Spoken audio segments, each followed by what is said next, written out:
All right, so you have the BSP projecting further cooling in inflation due to lower meat prices after that surprise slowdown in September to 4.8%.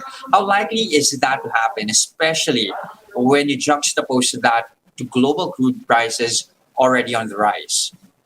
A lot of our inflation, for example, is actually driven by bottlenecks in supply chain.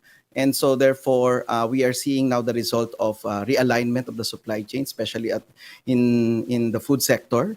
And so, we welcome that. And so, as supply rearranges itself and providing more supply, we are expecting lower prices in food prices. No? So, but at the same time, we are closely monitoring the movements of oil prices and what's happening with the energy crisis of China and Europe. And so we are now already seeing more than 1-2% increase in the last few days in terms of the futures of oil.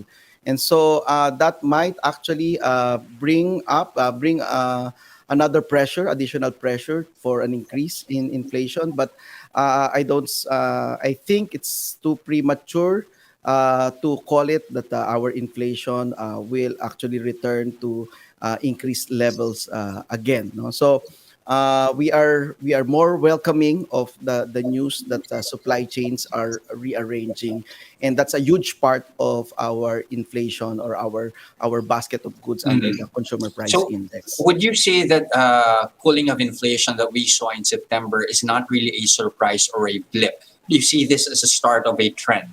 Yes, and we can see and we can expect that this should, as reported by BSP, we can see that it will continue to go down as we go to December, and so that target, I think, prior to this weekend.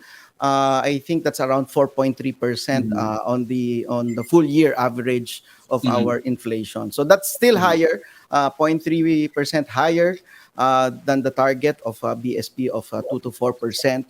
Mhm. Uh, but the ceiling of BSP of 2 to 4%, but 0.3 is not bad, and we can Okay. expect continuing cooling down of inflation towards 2022 as supply continues to recover.